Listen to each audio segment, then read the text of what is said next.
हर हर महादेव। सावन का सोमवार का धार्मिक महत्व बहुत खास माना गया है और यह शिव तत्व की प्राप्ति के लिए सबसे उत्तम और प्रतिभाशाली अवसर माना जाता है। इस अवसर पर यदि आप सच्ची श्रद्धा से भगवान शिव की पूजा करें और व्रत रखें तो शिव जी आपकी हर मनोकामना पूरी करके आपके जीवन में हर प्रकार के तनाव और कष्ट को दूर करते हैं। व्रत रखने के साथ ही सावन सोमवार की कथा का पाठ करना भी जरूरी होता है। इस पाठ को पढ़ने के बाद ही आपको व्रत का संपूर्ण फल मिलता है। आइए जानते हैं सावन के सोमवार की व्रत कथा। मृत्यु लोक में भ्रमण करने की इच्छा करके एक समय श्री भूतनाथ भगवान भोलेनाथ माता पार्वती के साथ मृत्यु लोक में पधारे। भ्रमण करते करते दोनों विदर्भ देशांतर्गत अमरावती नाम की अति रमणीक नगरी में पहुँचे। अमरावती नगरी स्वर्ग के सदृश सभी प्रकार के सुखों से परिपूर्ण थी। उसमें वहाँ के महाराज द्वारा बनवाया हुआ अति रमणीक शिवजी का मंदिर भी था। भगवान शंकर माता पार्वती के साथ इस मंदिर में निवास करने लगे। एक समय माता पार्वती जी भगवान भोलेनाथ को प्रसन्न देखकर बोली, हे महाराज, आज तो हम दोनों चौसर खेलेंगे। शिवजी ने प्राण प्रिया की बात को मान लिया और चौसर खेलने लगे। उसी समय मंदिर का पुजारी ब्राह्मण मंदिर में पूजा करने आया। माता पार्वती ने पुजारी से प्रश्न किया, पुजारी जी बताओ, इस बाजी में हम दोनों में से किसकी जीत होगी? ब्राह्मण बिना विचारे जल्दी से बोल उठा कि महादेव जी की जीत होगी। थोड़ी देर में बाजी समाप्त हो गई और पार्वती जी जीत गईं।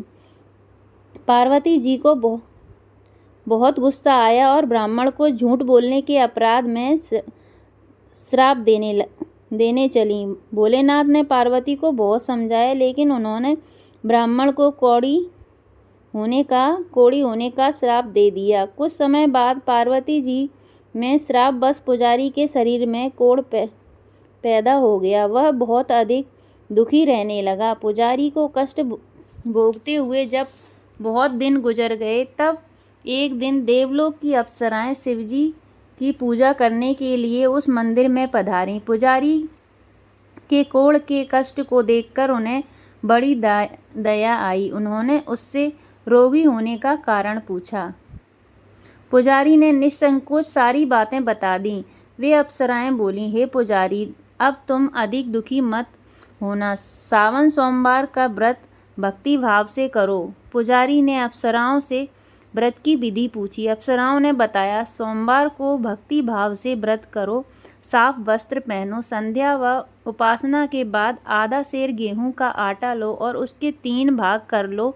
घी, गुड़, दीप, नैवेद्य, पूंगी फल, बेलपत्र, जनेऊ, जोड़ा, चंदन, अक्षत, पुष्प आदि से प्रदोष काल में भगवान शिव की पूजा करो। उसके बाद ही 3 भागों में से 1 भाग शिवजी को अर्पण करो। बाकी 2 शिवजी का प्रसाद समझकर उपस्थित लोगों में बांट दो और आप भी प्रसाद समझकर खाओ।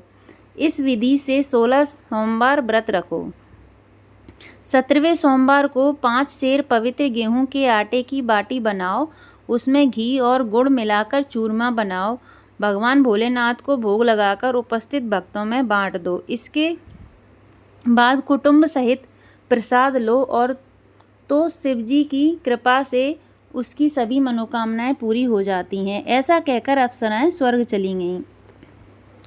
ब्राह्मण ने यथाविधि 16 सोमवार व्रत किया और भगवान शिव की कृपा से रोग से मुक्ति पाकर आनंद से रहने लगा। कुछ दिन बाद शिवजी और माता पार्वती जी उस मंदिर में पुनः पधारे। ब्राह्मण को निरोग देखकर पार्वती जी ने ब्राह्मण से रोग से मुक्ति होने का उपाय पूछा। ब्राह्मण ने 16 सोमवार व्रत कथा सुनाई। पार्वती जी बहुत प्रसन्न हुई। ब्राह्मण से व्रत विधि पूछकर स्वयं भी व्रत करने के लिए तैयार हो गईं। व्रत करने के बाद उनकी मनोकामना पूरी हुई और उनके रूठे बेटे स्वामी कार्तिकेय स्वयं माता के आज्ञाकारी हुए। कार्तिकेय जी को अपना यह विचार परिवर्तन का रहस्य जानने की इच्छा हुई। वे माता से बोले, हे माता, आपने ऐसा कौन सा उपाय किया जिससे मेरा मन आपकी ओर आकर्षित हो गया? पार्वती जी ने वही 16 सोमवार की कथा उनको सुना दी। कार्तिकेय जी ने कहा, इस व्रत को मैं भी करूँगा, क्योंकि मेरा प्रिय मित्र ब्राह्मण बहुत दुखी दिल से परदेश गया है। मेरी इसमें मिलने की बहुत इच्छा है। कार्तिकेय जी ने भी इस व्रत को किया और उनका प्यारा मित्र मिल गया। मित्र ने इस आकस्मिक मिलन का भेद पूछा तो कार्तिकेय जी ने बोले, हे मित्र, हमने तुम्हारे मिलने की इच्छा करके 16 सोमवार का व्रत किया था। अब तो ब्राह्मण अपने मित्र को अपने विवाह की बड़ी चिंता हुई। उसने कार्तिकेय जी से व्रत की विधि पूछी और यथाविधि व्रत किया। व्रत के प्रभाव से जब वह किसी कार्य से विदेश गया तो वहाँ के राजा की लड़की का स्वयंवर था। राजा ने प्रण किया था कि जिस राजकुमार के गले में सब प्रकार की श्रृंगारित हथिनी माला डालेगी, मैं उसी के साथ अपनी प्यारी बेटी का विवाह करवा दूंगा। शिवजी की कृपा से वह ब्राह्मण भी उस स्वयंवर को देखने की इच्छा से राजसभा में एक ओर जाकर बैठ गया। नियत समय पर हथिनी आई और उसने जयमाला उस ब्राह्मण के गले में डाल दी। राजा ने अपनी प्रतिज्ञा के अनुसार बड़ी धूमधाम से अपनी कन्या का विवाह उस ब्राह्मण के साथ कर दिया और ब्राह्मण को बहुत सा धन व सम्मान देकर संतुष्ट किया। ब्राह्मण सुंदर राजकन्या पाकर सुख से जीवन व्यतीत करने लगा। एक दिन राजकन्या ने अपने पति से प्रश्न किया, हे प्राणनाथ, आपने ऐसा कौन सा भारी पुण्य किया था जिसके प्रभाव से अतिनि ने सब राजकुमारों को छोड़कर आपको वरण किया? ब्राह्मण बोले, हे प्राणप्रिय, मैंने अपने मित्र कार्तिकेय जी के कथन अनुसार 16 सोमवार का व्रत किया था, जिसके प्रभाव से मुझे तुम जैसी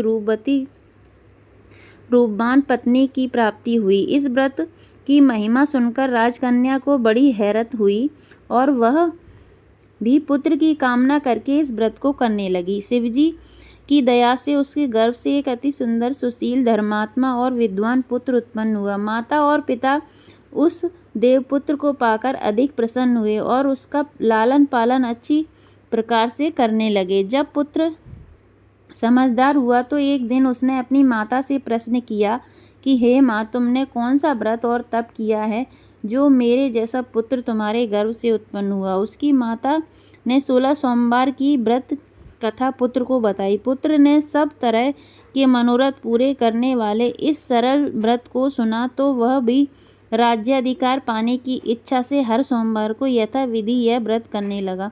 व्रत शुरू करने के बाद एक देश के वृद्ध राजा के दूतों ने आकर उसको राजकन्या के लिए वरण किया। राजा ने अपनी बेटी का विवाह ऐसे सर्वगुण संपन्न ब्राह्मण युवक के साथ करके बड़ा सुख प्राप्त हुआ। वृद्ध राजा के दिवंगत हो जाने के बाद इसी ब्राह्मण को सिंहासन पर बैठाया गया, क्योंकि दिवंगत राजा का कोई पुत्र नहीं था। राज्य का उत्तराधिकारी होकर भी यह ब्राह्मण पुत्र 16 करता रहा। जब 17वां सोमवार आया तो वह पुत्र ने अपनी प्रियतमा से पूजन सामग्री लेकर शिव पूजा के लिए शिवालय में चलने को कहा, परंतु उसकी पत्नी ने उसकी आज्ञा की परवाह न की और दास दासियों द्वारा सब सामग्री शिवालय में भिजवा दी, परंतु स्वयं नहीं गई। जब राजा ने शिवजी का पूजन समाप्त किया तब आकाशवाणी हुई, हे राजा, आप अपनी इस रानी को राजमहल से निकाल दे, नहीं तो यह तेरा सर्वनाश कर देगी। यह आकाशवाणी सुनने के बाद राजा के आश्चर्य का ठिकाना न रहा। उसने मंत्रण गृह में आकर अपने सभासदों को बुलाकर कहा, मंत्रियों, मुझे आज शिवजी की आकाशवाणी हुई है कि राजा तू अपने इस रानी को राज्य से निकाल दे, नहीं तो यह तेरा सर्वनाश कर देगी। राज्य के मंत्री और सभासद आदि सब विस्मय और दुख में डूब गए, क्योंकि जिस कन्या के कारण उसे राज्य मिला था राजा उसी को निकालने की बात कर रहा था। यह कैसे हो सकता है? पर राजा ने मंत्रियों की परवाह नहीं की और उसने अपनी पत्नी को राजमहल से निकाल दिया। रानी दुखी हृदय से भाग्य को कोसती हुई राज्य से बाहर चली गई। बिना पदत्राण, फटे हुए वस्त्र पहने भूख से दुखी हृदय से भाग्य को कोसती हुई चली जा रही थी कि अचानक एक करुण बुढ़िया से भेंट हुई जो सूत काट कर बेचने जाती थी। रानी की करुण दशा देखकर वह बोली, चल तू मेरा सूत बिकवा दे, मैं बूढ़ी हूँ, भाव करना नहीं जानती हूँ। यह बात सुन रानी ने बुढ़िया के सिर से सूत की गठरी उतारकर अपने सिर पर रख ली। थोड़ी देर के बाद आंधी आ गई और बुढ़िया का सूत पोतली सहित उड़ गया। बेचारी बुढ़िया पछताती रह गई। उसने रानी को अपने से दूर रहने को कहा। इसके बाद रानी एक तेली के घर गई तो शिवजी के प्रकोप के कारण तेली के सभी मटके उसी क्षण चटक गए। तेली ने भी रानी को अपने घर से निकाल दिया। बहुत से दुख उठाती रानी एक नदी के किनारे गई तो नदी का सारा जल सूख गया। उसके पश्चात रानी एक जंगल में गई। वहां सरोवर में पानी पीने गई तो उसके हाथ का स्पर्श होते ही सरोवर का नील कमल के समान जल असंख्य कीड़ोंमय होकर गंदा हो गया। रानी ने भाग्य पर दोषारोपण करते हुए उस जल को पीकर पेड़ की शीतल छाया में विश्राम करना चाहा, परंतु वह जिस पेड़ के नीचे विश्राम करती उस पेड़ के पत्ते तुरंत टूटकर गिर जाते थे। वन सरोवर जलाशय की ऐसी दशा देख गौ चराते ग्वालों ने अपनी गुसाई जी से, जो उस जंगल में स्थित मंदिर में पुजारी थे, उनको यह बात बताई। गुसाई जी के आदेशानुसार ग्वाले रानी को पकड़कर गुसाई जी के पास लाए। रानी ने मुख कांति और शरीर शोभा देख गुसाई जी जान गए कि यह अवश्य ही कोई विधि की गति की मारी कुलीन स्त्री है। पुजारी ने रानी से कहा, पुत्री, मैं तुमको अपनी पुत्री के समान रखूंगा। तुम मेरे आश्रम में आकर रहो। मैं तुम्हें किसी प्रकार का दुख नहीं होने दूंगा। गुसाई जी के वचन सुनकर रानी को धीरज हुआ।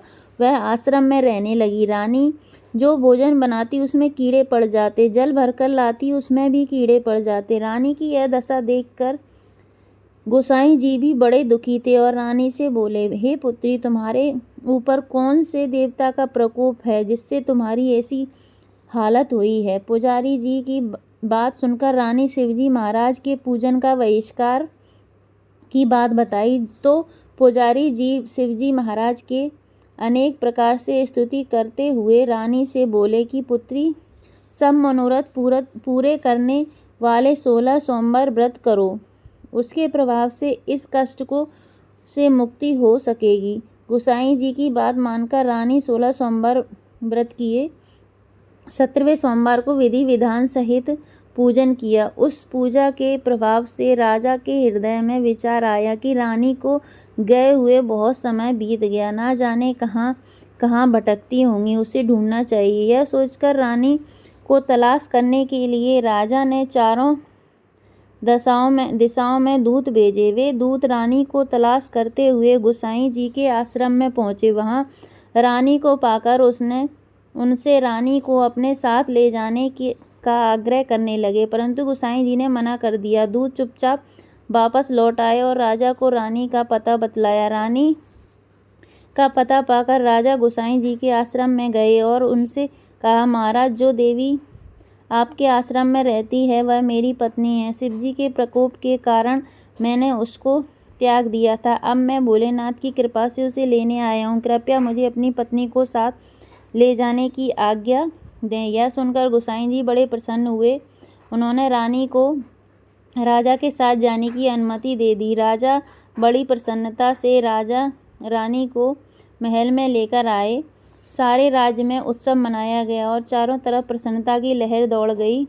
सारी प्रजा ने अपनी रानी के आने की खुशी मनाई। राजा और रानी फिर नियम पूर्वक 16 सोमवार के व्रत का पालन करते हुए बहुत समय तक आनंद पूर्वक भूलोक पर निवास करते रहे। अंत समय में दोनों को मोक्ष की प्राप्ति हुई। इस प्रकार जो मनुष्य 16 सोमवार के व्रत को श्रद्धा पूर्वक करता है उसकी सभी मनोकामनाएं भगवान शिव जी की कृपा से पूर्ण होती हैं और उसे मोक्ष की प्राप्ति होती है। बोलो भगवान भोलेनाथ की जय। अगर आज की कथा आपको पसंद आई हो तो वीडियो को लाइक एंड चैनल को सब्सक्राइब जरूर करें। धन्यवाद।